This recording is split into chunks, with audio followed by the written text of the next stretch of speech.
Aries, message sa'yo today. Ano ang message for you today? Sa mga Aries, ngayon lang na message para sa'yo. Ano ang gustong sabihin sa inyo? Aries, ano ang gustong sabihin sa inyo? Magkaroon kayo ng balance sa inyong personal life, sa inyong tahanan, at sa inyong love relationship. Okay, attend to the details.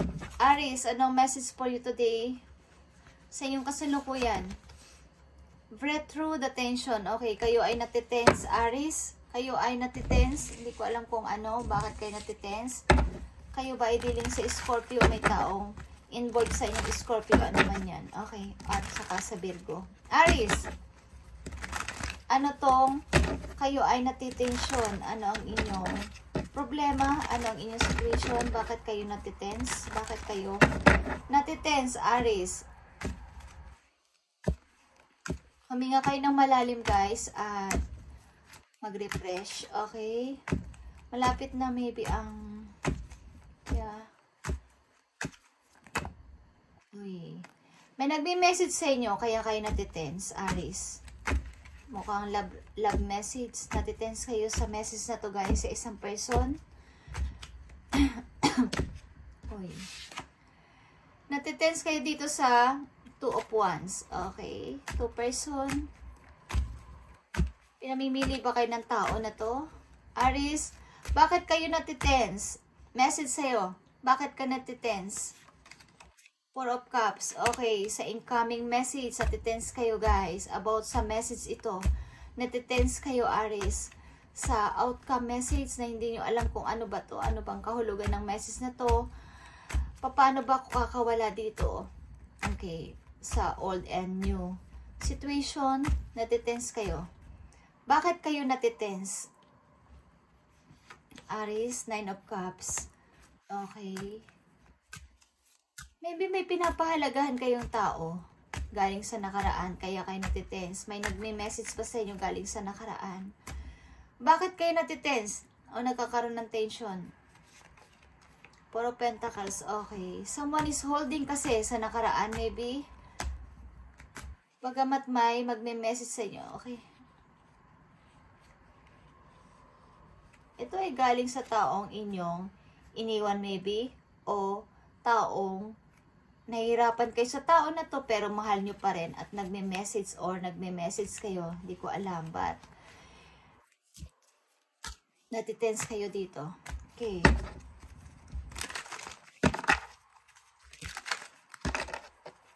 Mukhang ang tao na to ay magme-message sa inyo o nagme-message at kayo ay natitension sapagkat nandito na kayo sa time na gusto nyo na mag-moving. Okay. Sino ang taong nagme-message sa mga Aries? Tingnan natin, guys. Sino ang taong gusto mag-message sa mga Aries? Uy. Yeah. Sino ang taong gusto mag-message sa mga Aries? King of Wands. Leo energy. Sino ang taong gusto mag-message sa mga Aries? Dalawang taong gusto mag-message sa inyo, guys. Uy. Meron dito nag-i-stalk sa inyo, guys. Aries. May dalawang taong involved sa buhay ninyo. King of Wands and King of Sword. Okay. Aquarius, Leo energy. May nag-i-stalk sa inyo. Ano ang iniisip ninyo, Aries? Kayo ay in love, guys. In love ba kayo sa bagong person o sa old person? Gusto nyo bang bumalik sa old person, Aries? Gusto nyo bang bumalik sa old person nyo? Sa old na tao sa buhay ninyo? Sa lumang pinagdaanan ninyo? Gusto nyo bang bumalik, guys? King of Wands. Dealing kayo sa Leo energy. Aries. Sino ang King of Wands sa buhay ng mga Aries? Eight of Pentacles. Maaring na King of Wands again. Okay. Maaring ang taon na to is malalim ang inyong pinagsamahan. Maaring ito ay malapit na kayong ikasal o papunta na kayo sa long-term relationship. Okay. Ang tao na to, bakit nagme-message sa mga Aries? Nanulubok ang tao na to sa'yo, Aries. Okay. Tinitingnan ka nito. Minsan napapadaan to sa harapan ng bahay ninyo or pupunta sa may bahay malapit sa bahay ninyo. Tinitingnan kayo, guys. Okay. Ano ang nasa isip ng mga Aries? Ano ang nasa isip nyo sa ngayon, Aries? Ano ang inyong iniisip about sa inyong person, about sa inyong pag-ibig? Ano ang iniisip ninyo, guys? Aries. Aries, anong iniisip niyo about sa inyong person? Ace of Wands. Gusto niyo ng bagong person, guys. King of Pentacles. Yeah, may bago kayong person na iniisip. Maybe bago tong person, guys. Sa katauhan ng Earth sign, Capricorn, Virgo, Taurus. Okay. Tingnan natin. Uy. Anong gusto sa inyo sabihin ng inyong guidance para maliwanagan kayo? Anong gusto sabihin sa inyo ng guidance nyo, guys? Anong gusto sabihin sa inyo ng inyong guidance? Ace of Cups. Bagong tao dapat, guys.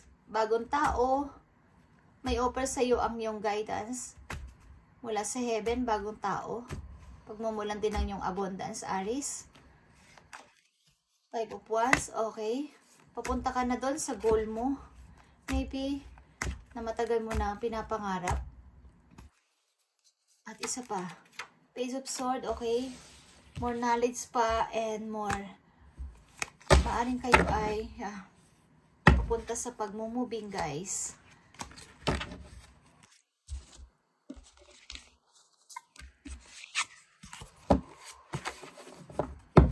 Bali may tao at pilit na pilit kayo pinapakialaman sa ngayon, guys. Aries, may tao dito na galing sa inyo nakaraan na pilit kayo gusto kausapin at kulitin. Okay, ano ang dapat ninyong gawin? Advice sa inyo. Ano ang dapat ninyong gawin, Aries? Ano ang dapat ninyong gawin, guys? Focus on here and now. Okay, mag-focus kayo kung ano at sino ang nandyan sa tabi ninyo, guys. Focus on here or now. Yung ngayon, ang pakialaman nyo, wag yung nakaraan. Kahit ginugulo pa kayo ng nakaraan na person sa buhay ninyo, is mag-focus kayo sa ngayon. Ilan sa inyo nasa 33 years old?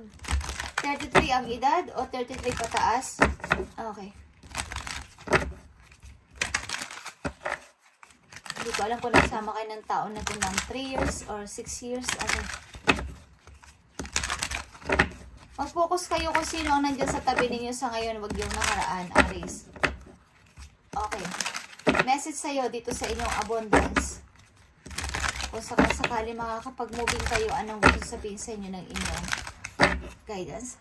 Aries, kung sakali makakapag-moving kayo, individuality. Okay, every person has their own personalized study plan in Earth School. Okay, maaring madidiling talaga kayo sa Earth sign. Okay, just saying, sa mga Earth sign, Capricorn, Virgo, Taurus, doon kayo mas liligaya at magkakaroon ng magandang buhay sapagkat ito ay about sa abundance. Itong tinatanong ko, okay? Maaring kayo ay mas alamin nyo pa ang pagkatao ng person na to na paparating sa buhay ninyo sapagkat magdadala ito sa inyong ito ay may true offering sa inyo, true offering. Okay, at ito ay divine abundance, Aries. Mag-forget ka na at i-clear mo na ang lahat ng nangyari sa buhay ninyo. Okay, sapagkat ito ay extraordinary. Okay, na mangyayari sa buhay ninyo. Isa pang message for you para dito, para maliwanagan kayo ng mas mabuti.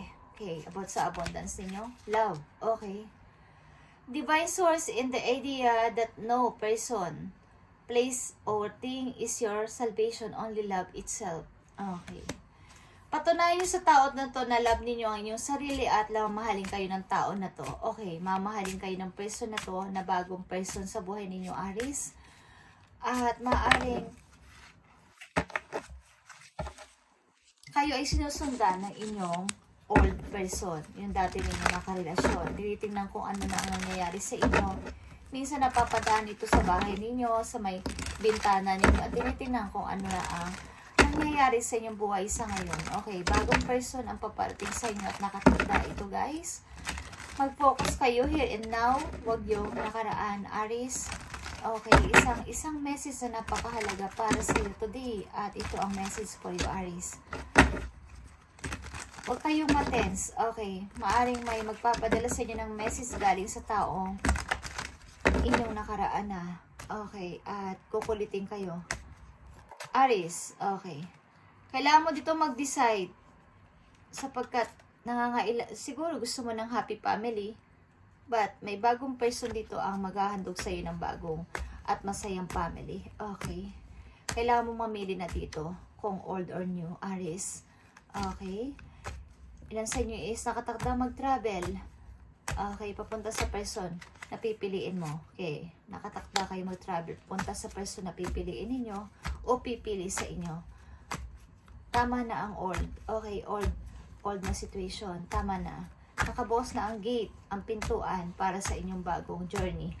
Aries, okay, isa na lang. Okay, 8 of Swords. Tama na tong pagmumukmuk nyo at nakakulong kayo sa kasinungalingan. Okay.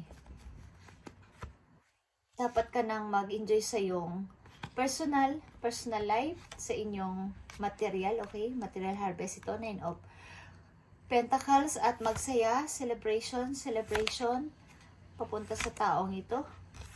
Okay? Taong ito ay seryoso sa inyo, guys. Seryoso, bagamat may cold heart. May pagka-cold heart, Aries. May pagka-cold heart ang tao na to, but ito ay seryoso pag umibig. Okay? Bibigyan kayo ng magandang buhay nito, Aries. Thank you and God bless, Aries. And sana ay matupad ang inyong pinapangarap. Huwag na kayong matense. Mag-focus kayo here and now.